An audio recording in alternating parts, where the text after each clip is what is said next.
Do Velho Testamento, Deuteronômio, capítulo 11.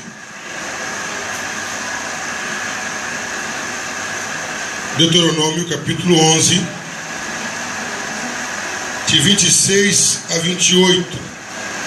Depois Gálatas 6, 7. Deuteronômio, capítulo 11, de 26 a 28. Deuteronômio é o quinto livro do Velho Testamento, quinto livro da Bíblia. Depois Gálatas, capítulo 6, versículo 7. Observe se todos estão com Bíblia, se não estiverem, divida, ou se todos já localizaram os textos. Deuteronômio, capítulo 11, de 26 a 28. E depois Gálatas 6, 7. Achamos? Ainda não. Deuteronômio, capítulo 11, de 26 a 28.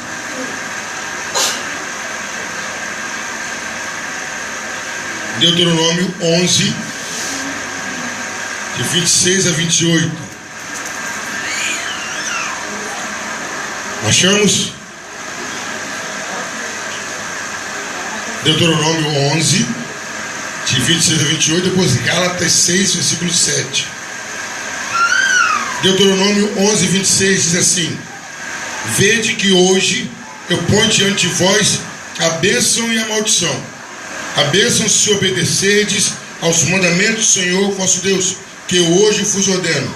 Porém, a maldição, se não obedecerdes aos mandamentos do Senhor vosso Deus, mas vos desviardes do caminho que eu hoje vos ordeno, para seguirdes outros deuses que nunca conheceste. Gálatas capítulo 6, versículo 7.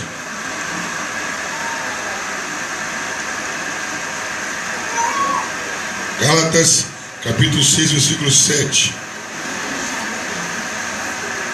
Eu vou ler a primeira vez, depois quero pedir à igreja que faça essa leitura. Gálatas 6, 7. Gálatas 6, 7. Vamos ler? Não vos enganeis, Deus não se deixa escarnecer, pois tudo que o homem semear, isso também ceifará. A igreja? Não Deus não se deixa escarnecer, pois tudo que o homem semear, isso também ceifará. Amém, queridos. Queridos, vamos falar um pouquinho sobre agricultura, sobre pecuária. Se você começar a fazer o plantio de limão, de laranja, no tempo da colheita você vai colher limão e laranja. Se você começar a criar cabras, você não vai querer que depois a cabra, quando vier à luz, ter a luz a um lindo bezerrinho. Está criando cabra, ela vai estar um cabritinho. Certo, queridos? Os textos que nós lemos, o primeiro é Moisés, Deuteronômio. Ele é uma repetição resumida das leis que Deus deu ao povo de Israel através de Moisés. E Moisés, nesses momentos, ele estava fazendo os discursos finais. E aí, nesse momento aqui, ele falou: olha, Israel, Deus colocou diante de você duas opções. Você teve a liberdade de escolher. Só que essa liberdade é muito limitada. Ou obedece ou não obedece. Não tem meio termo. Não tem uma terceira alternativa. E fala: se obedecer, bênção. Se não obedecer, maldição. E aí a gente vai lá para o livro de Gálatas e encontra Paulo falando, testificando sobre Deus. Ele fala o seguinte: olha, ninguém consegue escarnecer de Deus, ninguém consegue zombar, ninguém consegue enganar a Deus. Não tem como você plantar uma coisa ruim e pensar que Deus vai mudar aquela situação, meramente por mudar. Eu falo assim: Deus não se zomba. O que o homem plantar, certamente ceifará. E aí, queridos, eu preparando esse sermão, eu coloquei o tema: as consequências das escolhas. As consequências das escolhas. Tudo que você faz gera uma consequência, sem a menor sombra de dúvida. As suas escolhas vão gerar consequência. O que você decide hoje, ou amanhã, daqui a uma semana, daqui a um mês, você vai ter o resultado daquilo. E aí eu peguei algumas pessoas da Bíblia que fizeram algumas escolhas e, consequentemente, as suas consequências. A primeira pessoa que eu escolhi aqui, e a primeira da lista mesmo, até da Bíblia, foi Adão. Deus chega para Adão e fala: Adão, você é responsável por colocar o nome nos animais, você vai dominar a terra, vai dominar os animais. Toda essa criação foi feita para você desfrutar. Cuide disso aí. Mas você pode comer de todas as árvores do jardim, sem exceção, todas, menos aquela que está no meio do jardim. É a árvore do conhecimento do bem e do mal. Dela não coma, porque do dia que você comer, certamente morrerá. Serpente vai a Eva, consegue persuadir a Eva em dar mais ouvido aos desejos do que à voz de Deus. Eva pega do fruto, come e passa a Adão. Adão come e aí começa todo o problema. Os olhos de ambos são abertos e eles começam a perceber que eles estavam nus e eles começam a fugir de Deus. Quando Deus chama os dois, eles se escondem e Deus fala: onde você está, Adão? Não, porque eu ouvi a sua voz, porque eu estava nu, eu me escondi. Mas Deus falou: mas Adão, quem te fez saber que você estava nu? Por um acaso você comeu o fruto que eu falei que não era para você comer? E Adão começou a fazer uma coisa que muitos fazem. Foi a mulher que o Senhor me deu. Jogou a culpa em Deus pelo erro dele e consequentemente na mulher. A mulher falou: não, foi a serpente. E aí Deus começa castigando a serpente, a mulher, a terra e Adão. Adão escolheu desobedecer. Adão escolheu dar ouvido à voz de uma pessoa. Adão escolheu a seguir a sua mulher. Adão escolheu a dar ouvido a Satanás. E o que ele escolheu? Expulsão do paraíso, quebra da comunhão com Deus. Adão fez a escolha dele. Adão aceitou a proposta de Satanás: olha, você vai ser igual a Deus. Adão queria uma independência de Deus. Adão queria se afastar de Deus. Adão não queria estar mais debaixo das mãos de Deus. Ele escolhe ouvir a Satanás, ele escolhe ouvir a esposa, e ele tem como consequência a perca do paraíso. Adão é expulso, a perca da vida eterna e a perca da comunhão. Aí nós encontramos um outro personagem bem próximo de Adão. Encontramos Caim. Abel e Caim saem para fazer uma oferenda a Deus, para fazer uma oferta a Deus. E aí Deus aceita a oferta de Abel e não aceita a oferta de Caim. A Bíblia não fala o motivo em Gênesis, mas a gente vai perceber nos outros livros, em alguns livros que a Bíblia explica.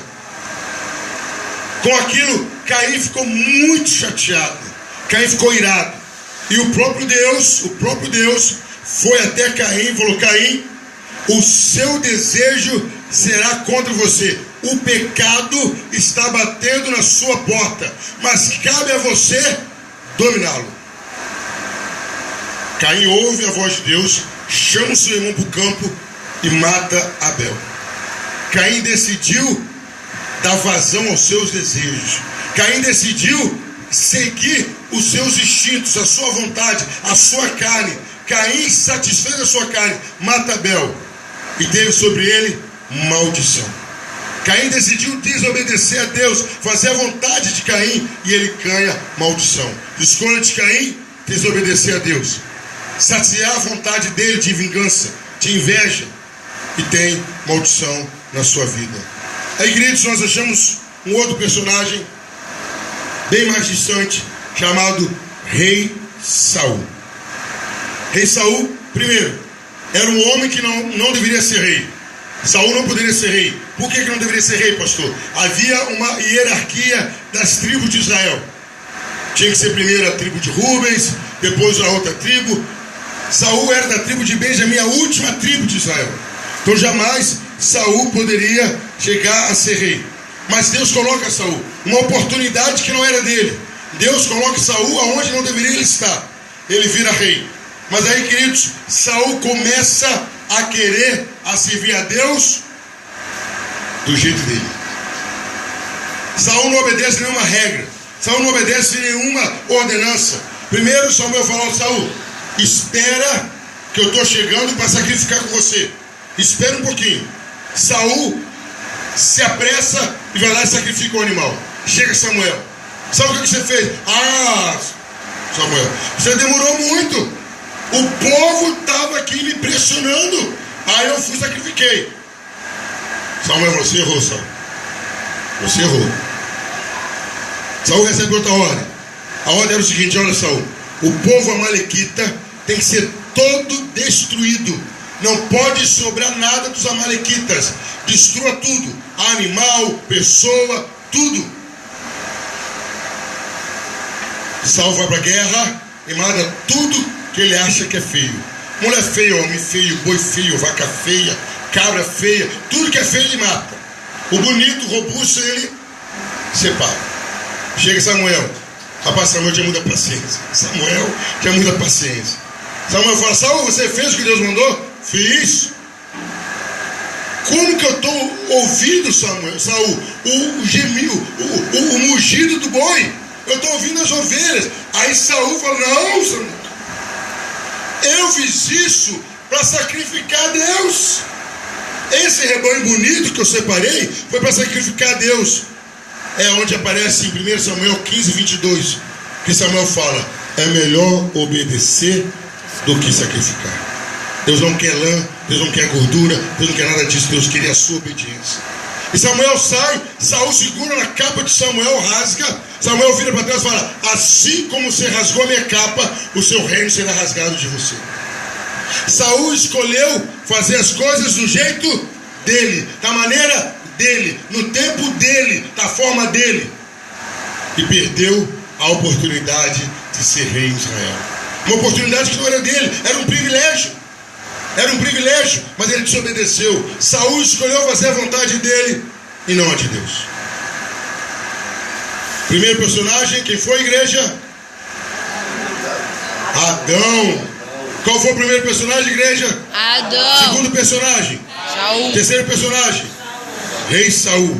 Quarto personagem. Todo mundo conhece essa história, ficou salteado. E todo mundo viu essa história. Isso é profeta Jonas. Quantos recebem ordem de Deus? Fala: não vou, não quero ir, não vou com a cara do fulano, vou com a cara da ciclana, estou cansado, sou quente, estou estressado, estou endividado, eu faço como eu quero, quando eu quero. E Jonas, Deus falou assim: Jonas, vai à cidade de Nínive. A cidade de Nínive era a capital da Síria. A Síria era o país que estava oprimindo a Israel. Deus fala: vai a Nínive e fala: olha, se eles não se converterem, eu vou destruir a Nínive. Jonas fala: o quê? Eu sei que Deus, que eu vou falar, o povo vai se arrepender e Deus não vai castigar. Jonas pega um navio para Tarsis, compra a passagem, entra no navio, vai para debaixo do navio e vai dormir. E o pau quebrando em cima, e tempestade, e marinheiro com medo, e marinheiro jogando carga fora, e Jonas dormindo normalmente. Já observou, queridos, que quem está no erro dorme normalmente, não se incomoda com o que está acontecendo, ele acha que é normal. Normal. As coisas estão arrojadas, mas é normal. E aí eles começam, vão lá no navio, lá embaixo, falam: acorda e chama pelo seu Deus, porque já chamamos por tudo quanto é Deus e não resolveu. Vamos ver se o seu Deus resolve. E Jonas não ora, Jonas não é bobo, ele sabe o que está fazendo. E eles lançam sorte, e a sorte cai em Jonas. Mas o que foi, Jonas? O que está acontecendo? Aí fala: eu sou profeta do Deus vivo, eu estou fugindo dele. E a Bíblia comenta, Jonas, o livro de Jonas fala que o pessoal falou: o que é que você está fazendo, Jonas? O que nós vamos fazer para resolver? Me joga no mar. Me joga no mar que acaba o problema. Não, joga no mar que acaba o problema. Eles jogam Jonas no mar. Na hora a tempestade para. Aqueles homens se assustam mais ainda.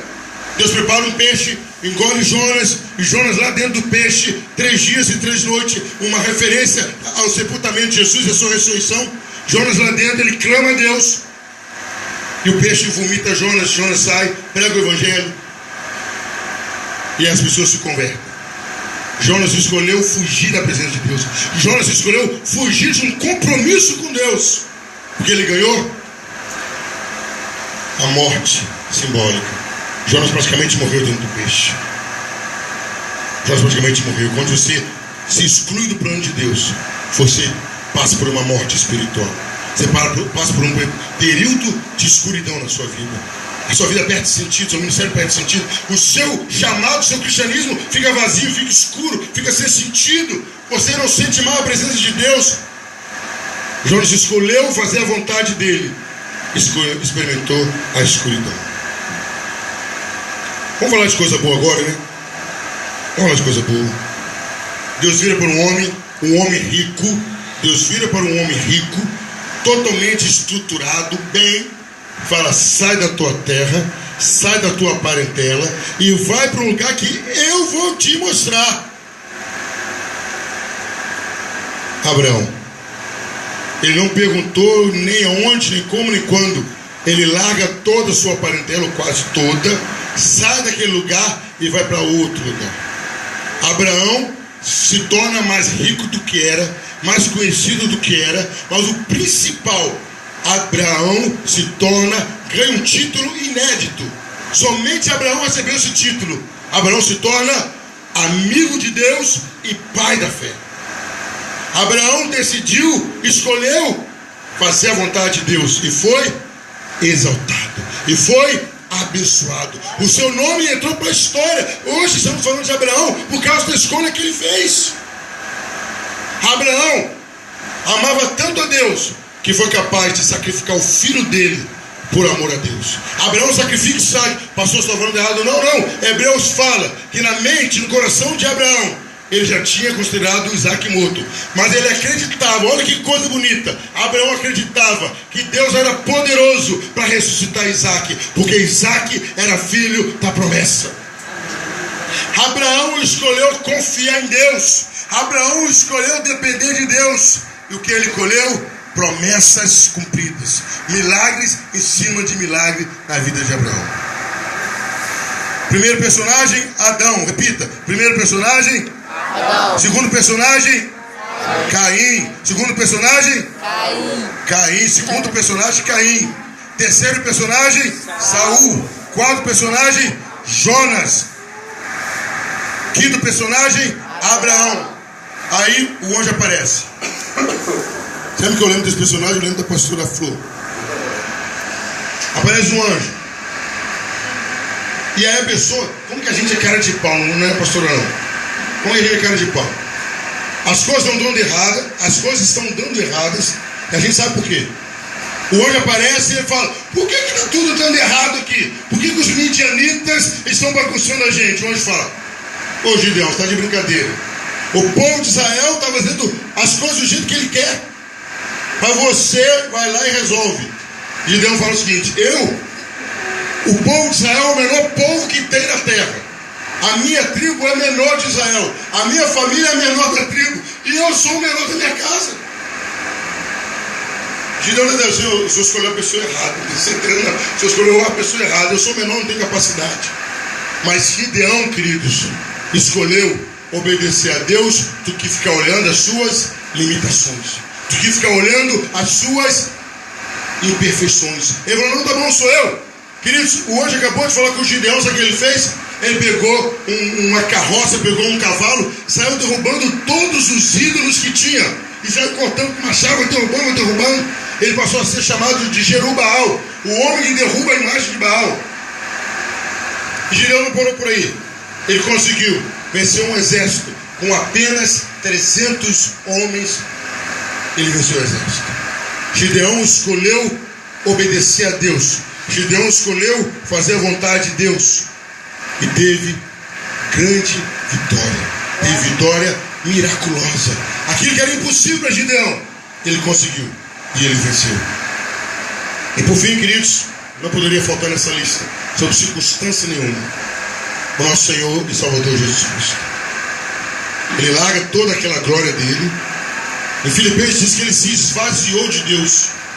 Ele deixou toda a sua glória, veio à terra, tomou forma humana no ventre de Maria e começou a conviver conosco. A Bíblia diz que ele foi o sacerdote, o sumo sacerdote, que compreendeu nossas fraquezas, porque ele viveu entre nós.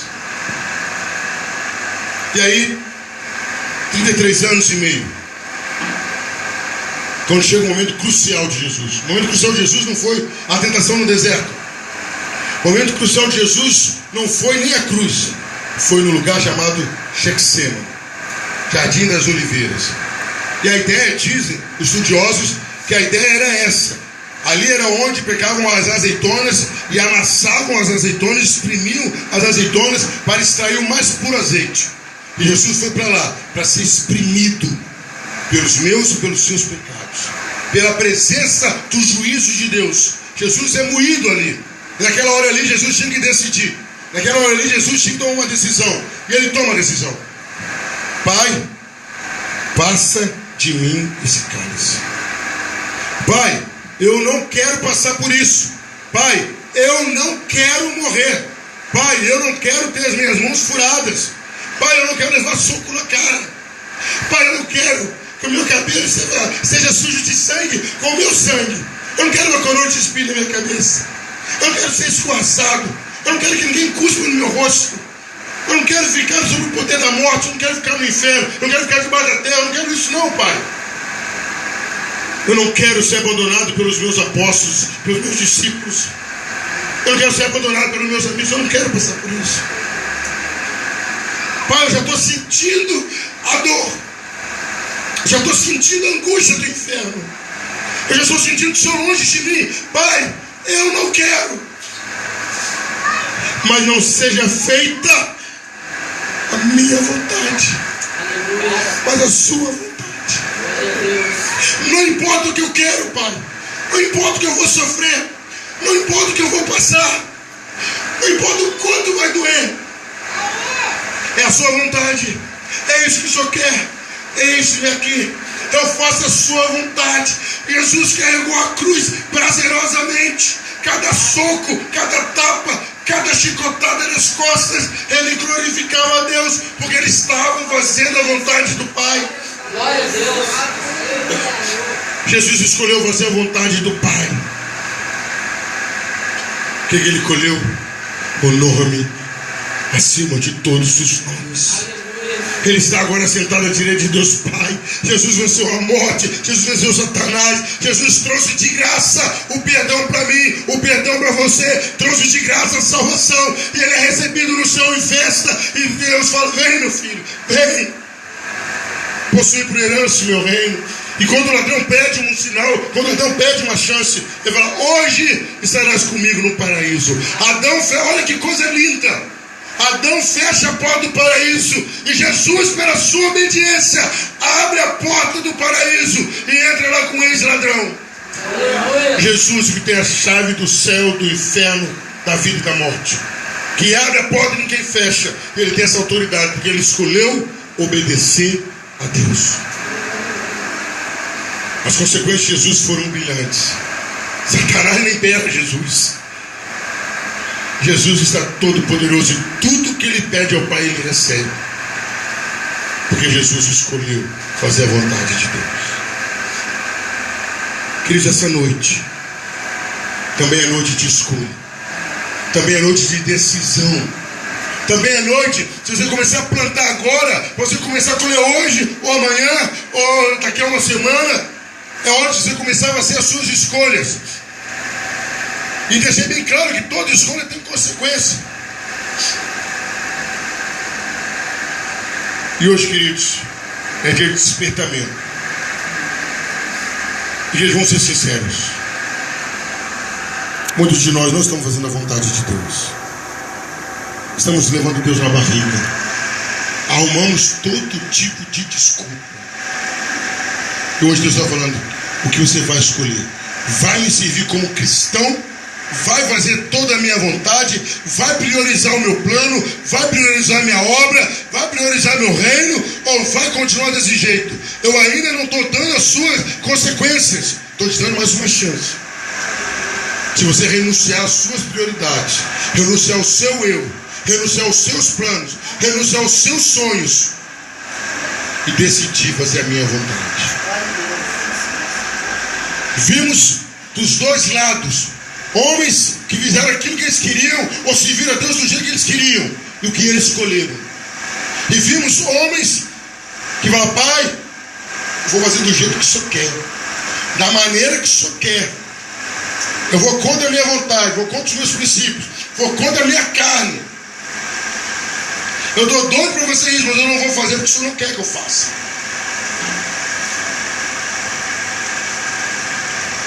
Hoje é noite de escolha. E hoje é noite de consequências. Amanhã é noite de consequências. Você pode mudar a sua história. Você deve mudar a sua história. É você quem decide, é você quem escolhe. E aí, queridos, eu vou fazer 2 apelos.